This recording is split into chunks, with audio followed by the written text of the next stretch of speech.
Hello and welcome everyone to Concordia University's fourth space. Thank you for joining us for the Applied Artificial Intelligence Research Exchange. To help situate you, we are streaming to YouTube live from fourth space, which is located on unceded Indigenous lands in Tiohtià:ke, Montreal.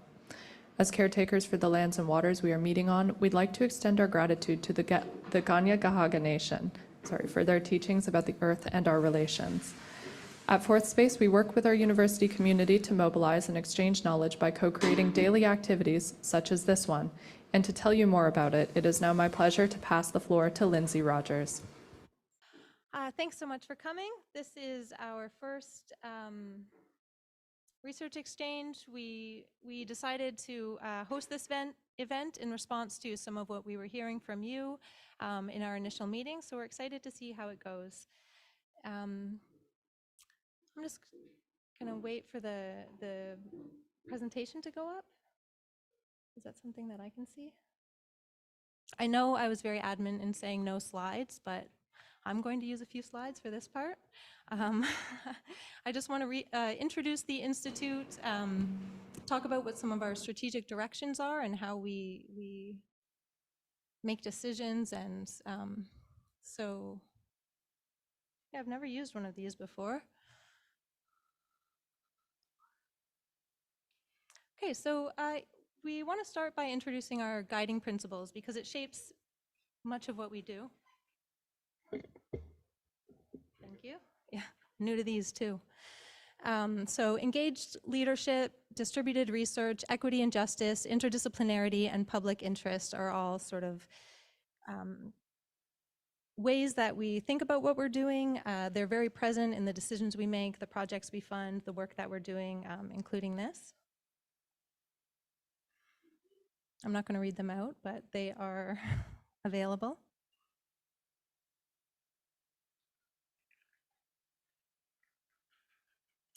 And I wanted to mention a couple of initiatives coming up. So we have funding for a relationship that we're forming for AI for public administration, and also for if some of these projects that you're presenting today, for example, will benefit from relationships with industry or other partners, please let us know because we will be happy to fund and support some of these projects.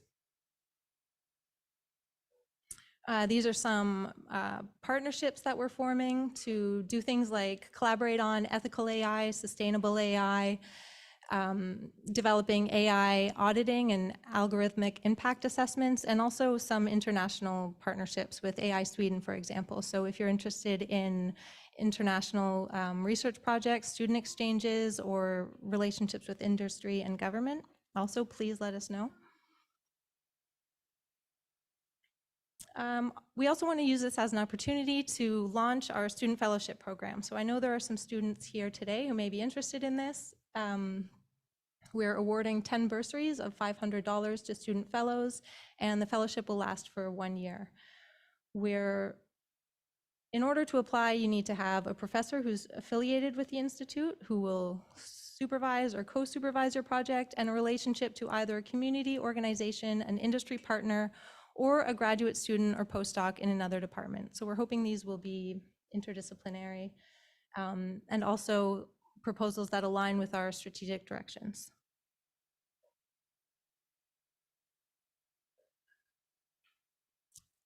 We had a funding program that I just passed through that we had a few months ago, but there'll be another one coming up in the spring, so stay tuned for that.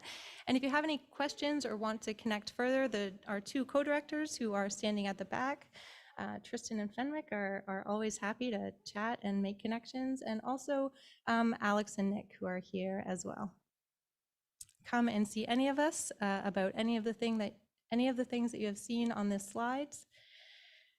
And I would like to introduce the first speaker. Who has number one? Jennifer, please come up.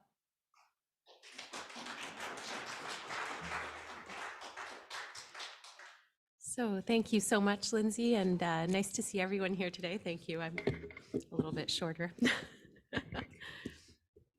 So my name is Jennifer Gerard. This is perfect. Thank you so much. My name is Jennifer Gerard. I am the Deputy Director of Sustainability in the Digital Age, which is a Concordia think tank, or we like to call it a think and do tank. I mean, we're working on a number of different projects across a few different areas related to sustainability broadly. But across a lot of these projects, one of the common themes that is coming up, or a similar question is arising, and that's around how to measure soil organic carbon, measure and monitor soil organic carbon. Without using regular soil samples. So usually the method would be to go out in the field, take a sample, go back to the lab, analyze it, and do that on a very regular basis. And if we could unlock the ability of using, for example, either satellite imagery and analyzing satellite imagery, or modeling based on some smaller number of soil samples, that would make a huge difference in terms of supporting, for example, smallholder farmers. We are working on a project currently in Rwanda supporting smallholder agricultural practitioners, as well as Indigenous land stewards here in Canada on another project to gain access to carbon markets without breaking the bank trying to do so. Both these types of approaches, so satellite imagery and modeling, have been used in the private sector, but it's not public knowledge, it's all proprietary information. And so far we haven't sort of unlocked a way to do this using publicly available tools. So looking for partnerships, interested technologists to collaborate with. And with that, I will hand over to speaker number 2, who is my colleague, Camilo. Thank you.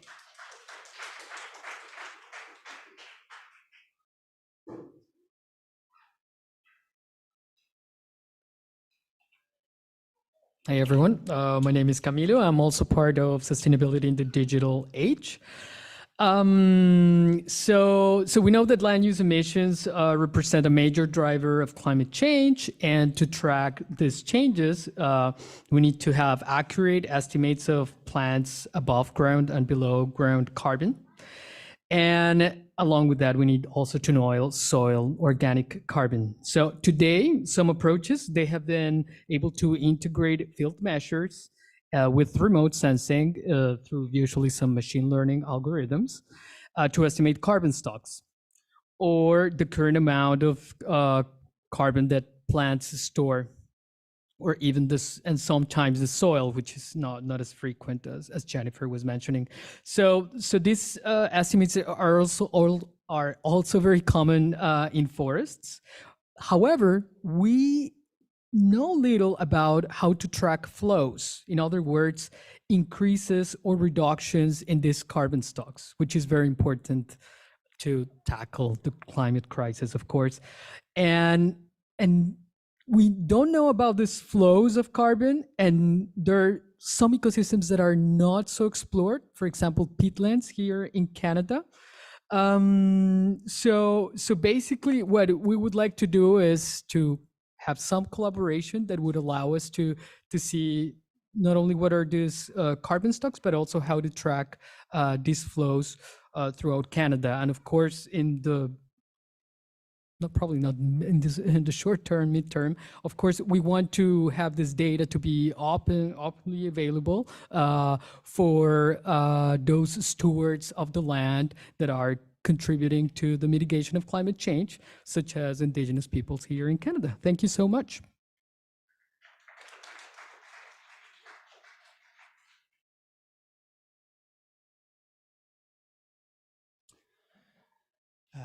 Hi. Hope you are doing well. My name is Morteza, and sorry. Thank you. Yeah, I think so. Yeah, thank you. Hi, my name is Morteza, and I'm coming from Design Lab in Concordia University, and I'm doing a PhD here. And my research is about creativity and how actually we can just build creative AI and like creative systems. So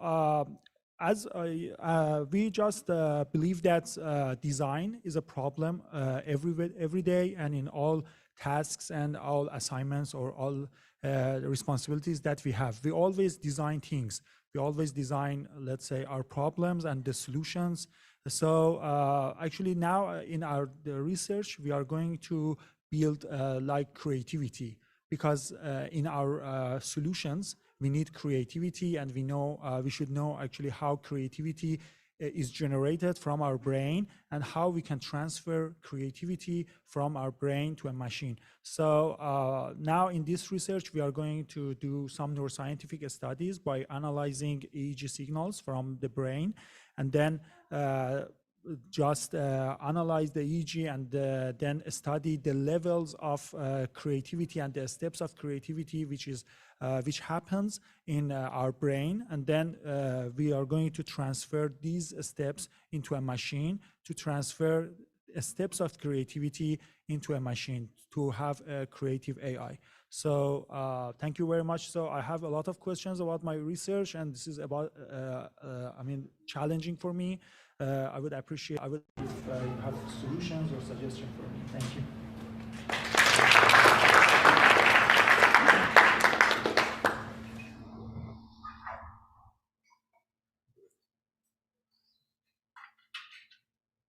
Maybe what's that? Oh, okay, thanks. Yeah, that's perfect. I'm gonna be the one person who brings up the computer. My name is Erin Hazard. I work for two telemedicine abortion organizations, one globally, one that services the US right now, Women on Web and Access. Women on Web is now embarking on a local project that is a text and chat line that is meant to be completely anonymized and decentralized in its communication, in its operation. And so this project came about. We don't do service in Canada, but we've started looking at additional provisional gaps that impact Canadians with regard to abortion access, finding that even though we have completely unrestricted abortion laws in Canada, it's still very difficult for certain communities to be able to access these services. Specifically, immigrant, non-status, and trans individuals and refugee communities. And so our goal with this project is to try and gain some access to what barriers they still face. So this chat project has come about in conjunction with Just Chat, which is born out of the need to create a secure and private online crisis chat service for sexual assault centers in Ontario. So the Just Chat tool was designed and built and customized as a customized version on an open source decentralized communication platform called Element. And ultimately, it provides an anonymous end-to-end encrypted connection for those seeking support, and to ensure anonymity, the support seeker and any identifiable information on the system is scrubbed every 30 seconds. So our long-term goal is ultimately to expand some self-managed abortion access in Montreal and to offer a little bit more information on telemedicine. And hopefully we have a long and engaged relationship with digital activism and censorship as well. So it's meant to sort of look at how those affect local communities on the ground.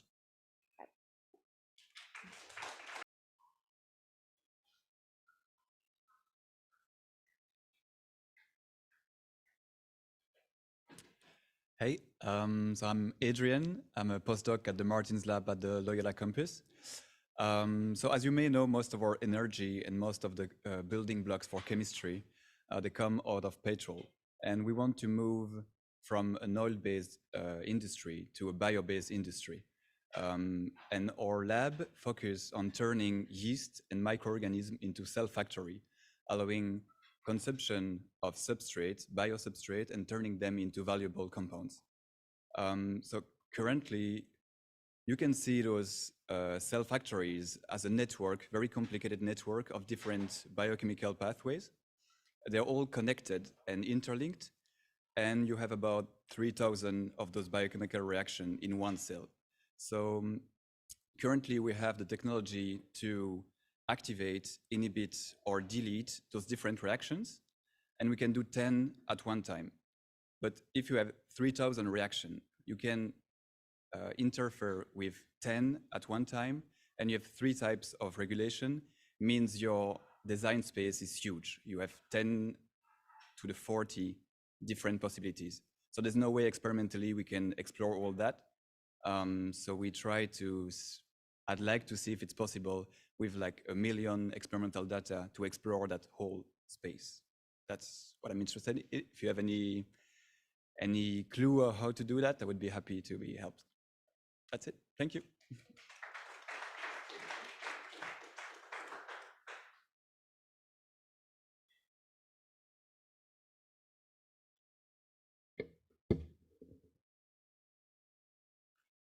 Hi, my name is Manpreet. I just started my master's this month in synthetic biology at Dr. Martin's lab on Loyola campus.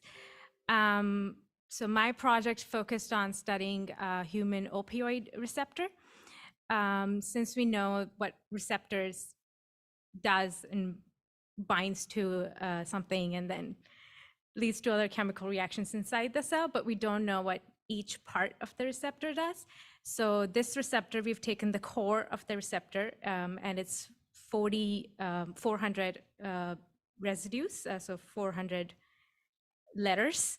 So there's 20 letters in total. So what we've done is with these 400 letters, we've substituted each letter with the alternating 19 letters one at a time. And we have a library of our receptor.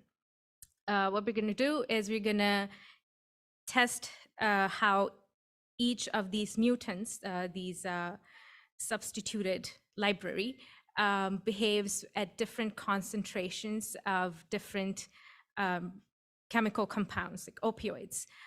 We already know that this receptor interacts with this opioid. What we want to know is how a mutation in this receptor would increase or decrease the efficiency of binding with these opioids. So when we do have a data through my experiment, we'll know how each mutation, we'll have a score for how each mutation results in the increase or decrease of the efficiency of the binding. And in the parallel, we're also running another experiment where this receptor would be mutated at random locations. And then we'll also study how these random mutations together resulted in the increase or decrease in the efficiency of the binding, and we'll have that scores. So we have these 2 data sets, and we can use these data sets to make a prediction model on how any number of mutations, if they will increase or decrease the efficiency of binding to various opioids, since we can only test with 2 or 3 opioids, but we know the structure of these opioids. We know we're going to sequence our receptors, every mutation. So we have a sequence, we have a structure, and we want to see how the change in sequence would bind to a different structure. And with new platforms like AlphaFold, I think this would be a great prediction model. And looking for any collaborators, and you know where we are. Thank you.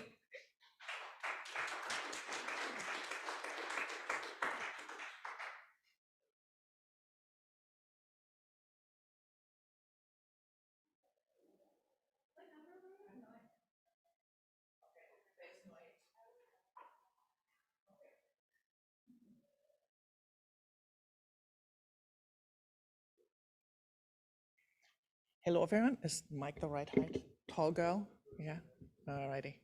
Hi, my name is Bettina Forget. I am an artist, and I'm also a PhD candidate in art education.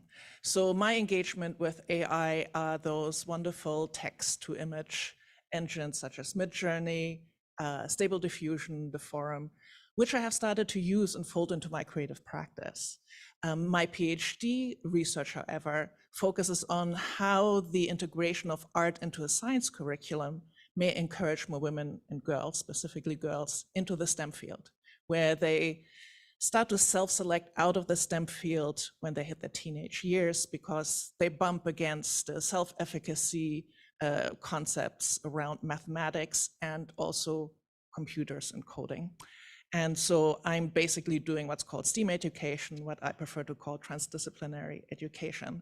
So here's the thing with AI. It is wonderful. I love it. It's like magic. You make these wonderful images. However, there are issues around biases with those data sets.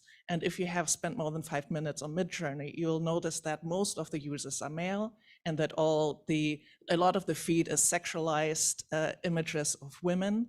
I cannot use right now Midjourney or Stable Diffusion in my science curriculum. I can't do that to my teenagers. So what I'm looking at is how I can make AI engines more equitable for women and girls, make them sort of less of a hostile environment. I feel that kind of artistic environment is moving into a very sort of male-dominated arena. The focus of the conversation around these engines is mostly around how precise is the conversion of the prompt to the image that you're getting. What we need to start talking about is what these images mean, what they do to society, who's making them, and what the impacts are. And right now, I don't see artists being part of this conversation. They're mostly done by either users or programmers. I feel that it's important that artists and art educators get in on the act. This is going to strongly impact on how we create and teach art and how we engage with images, anything from faked images to issues around copyrights. I need to be able to teach this.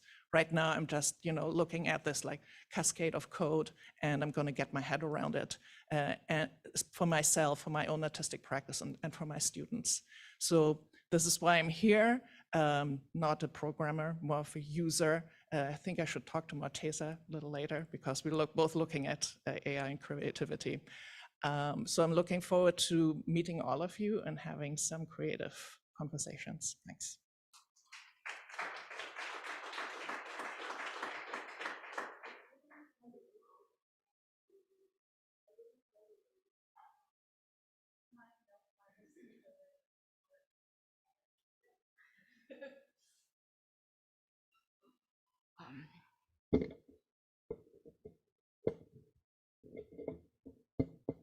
Sorry, I'm short.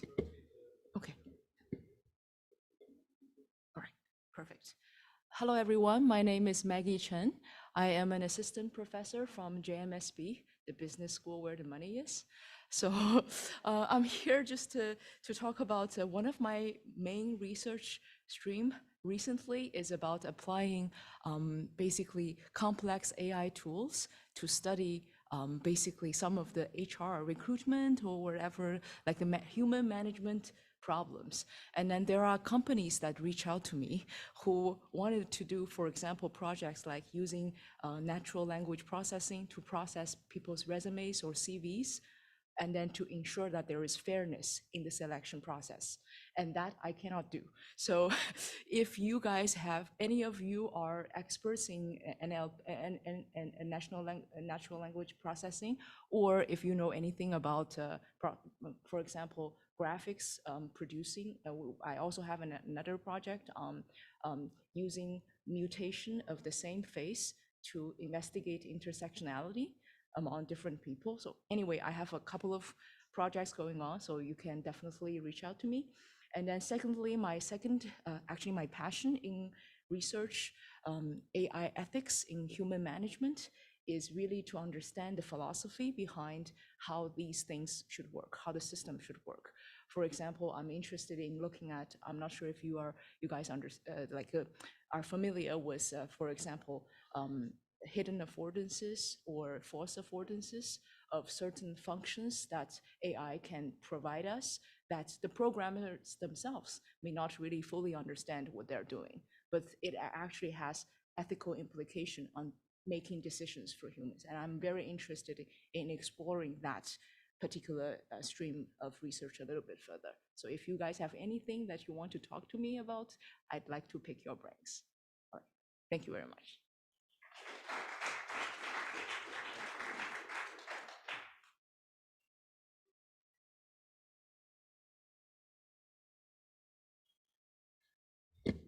Hi, everyone. My name is Simone. I'm from the Department of Mathematics and Statistics, and by training, I'm a numerical analyst, and I'm passionate about solving problems at the intersection between computational mathematics and data science and machine learning. So I could say my research agenda could maybe be divided into three main areas. The first one is the mathematical foundations of deep learning. That means trying to rigorously prove theorems about what can deep learning do and what can deep learning never do. Maybe it could be about the potential of deep learning, something like what kind of functions can deep neural networks approximate, how fast will the training converge. On the other hand, there might be impossibility theorems, like there are certain tasks that neural network will never be able to solve, and we can provably show that with math. So there's no way to spend hours and hours of training where we already know that maybe that task is impossible. That's one of the areas. The second one is reconstructing signals from scarce and noisy data. Here, the machine learning technique that I am more expert with is called compressive sensing, and it's a technique that allows you to efficiently recover signals using ideas from so-called sparse recovery and random matrix theory. And there's applications in medical imaging reconstruction, for example, for this area. And my interest is in analyzing and developing reconstruction techniques that are provably accurate and stable to errors. The third area is applications to scientific computing. So that's maybe a bit more technical, solving problems that have a variety of applications in engineering, like aerospace or mechanical. So for example, approximating functions of many variables. In statistical language, this would be a high-dimensional regression problem, or solving partial differential equations that model, for example, fluid dynamics. As to projects that I would like to kind of explore in the future is for sure algorithmic fairness in AI, and in particular, I'm interested in the mathematical foundation of how do we define fairness in algorithms, and how do we formally prove whether an algorithm has intrinsic bias or not, how do we formally verify that. But also testing more applications to medical imaging, for example, in MRI or ultrasound imaging. And in terms of simulations to computational chemistry, I know there's people from computational biology. I would be also interested in chatting with you guys. And that's it. I look forward to chat more with you.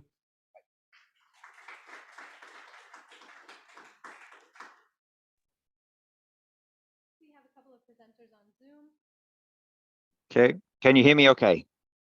I think I'm going first. I think we need maybe the volume turned up a little. I can't hear at the other end, so if someone's, can you hear me okay? Yes, we're ready for you. Fabulous, thank you very much. So I'm Simon Bacon, and I apologize for not being there. Unfortunately, my schedule didn't allow for it. But I'm a professor in health kinesiology and applied physiology. For my sins, I am FRQS co-chair in AI and digital health for health behavior change. But I'm not the AI person, so I'll say that up front. My area of research in general is behavioral medicine, so understanding why people engage in certain behaviors and then building interventions to change those. And there's a couple of areas where this sort of naturally has some interesting elements that overlap with various aspects of artificial intelligence. The first is we have an ongoing e-health behavior change intervention.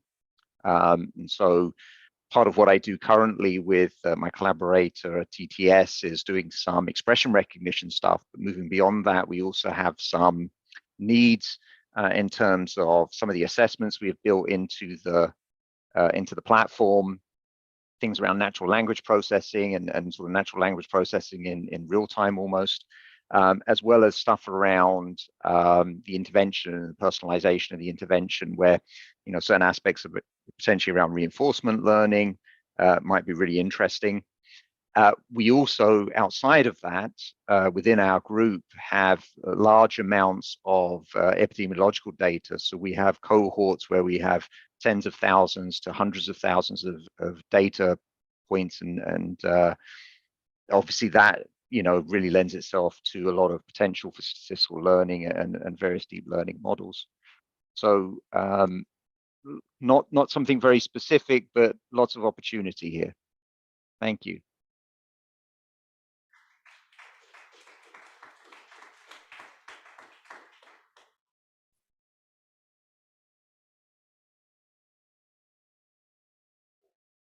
Shall I go forward? Yes. Hi, everyone. My name is Larissa Yusufova. I am not an AI person either. I'm a postdoc in social sciences. And I look at how experienced PIs, principal investigators, make their research sustainably fundable. By sustainably, I mean career long. And I explored most recently STEM PI research funding success using an individual structural framework in a narrative longitudinal approach. But more broadly, I'm interested in how systemic thinking informs the transformative nature of expert learning. So I'm here to explore possibilities of connections with other epistemic worldviews that inform the world of AI. Thank you.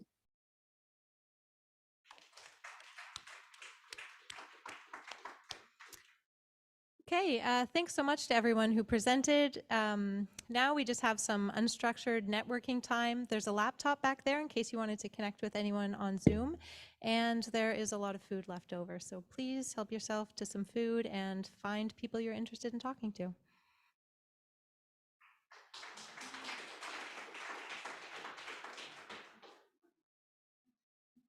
I believe we are going to...